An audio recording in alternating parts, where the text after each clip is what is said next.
माननीय सदस्य श्री यदुवीर वाडियार जी. Honorable Speaker, Madam, I thank you for this opportunity. Madam, I'm a first-time Member of Parliament and I'm really grateful that my first speech is on education itself. Madam, the vision of the Prime Minister recognizes that education must be amongst the foremost pillars in order to build this Viksit Bharat. Post-independence, for reasons best known to those in power at the time, we continued to persist in the submissive system that was incorporated during the British Raj. And that same system was strengthened until, of course, we had a complete transformation and overhaul with the new education policy in 2020. With this overhaul, we've had a rekindling of the creative spirit in Indian children. We've had our own interests and passions set free. And most importantly, we've been allowed to move on to the path of knowledge, which is a central tenet of the Bharatiya principle, the Jnana Marga. Alongside this, it is extremely laudable that the global goals that we also have, understanding that we are within the global community as well, is something that we are also aspiring to with the UN Sustainable Development Goals of ensuring quality and equitable education for all. Madam, the demand for grants reflects these, especially in the increased spending on education. Since 2014, we've had an increased allocation of around 4.7%, which, and in this year particularly, is an approximately 7% increase. 73,000 crores being spent on school education, 47,619 crores being spent on higher education. Madam, the demand for grants reflects a further strengthening of the transforming Indian education system, an emphasis on skill-based learning, a much-needed technology-driven teaching environment, and an increased investments in the school education system. It promises a robust system that will power future generations and build successful careers fulfilling their aspirations.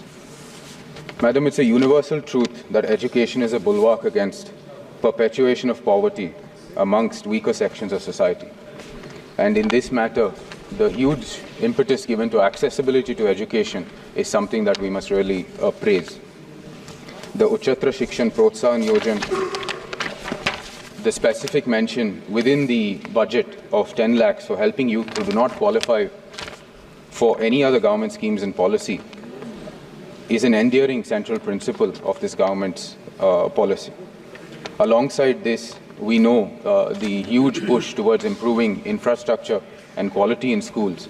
In the last 10 years itself, we've seen the number of universities go up from 400 to 1,100. And this budget as well furthers that same ideal.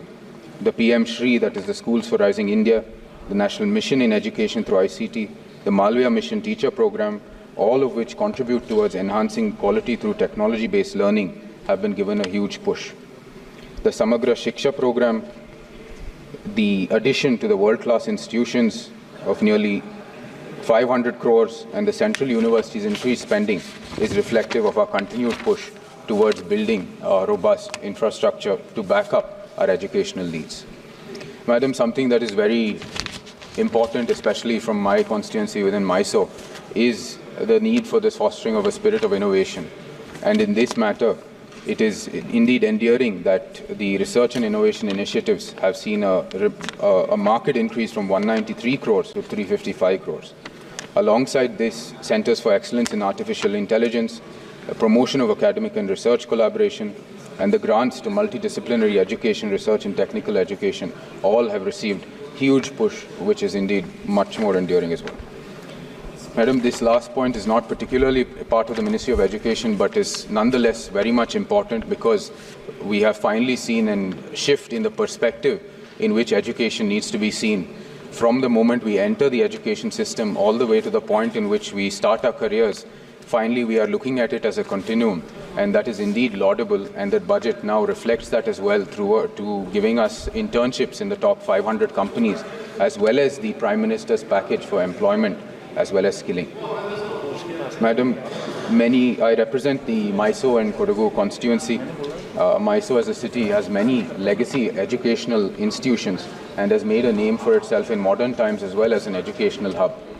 The city, however, I think aspires to greater contributions, and we require many more economic drivers.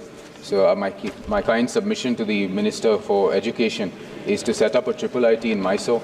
This will ensure that the educational base for fostering IT hub that Mysore has a potential to become will see be true. Madam, I also represent Kodagu, and Kodagu University is one of the newer universities in our state. Given the many climatic events, some that we've seen with our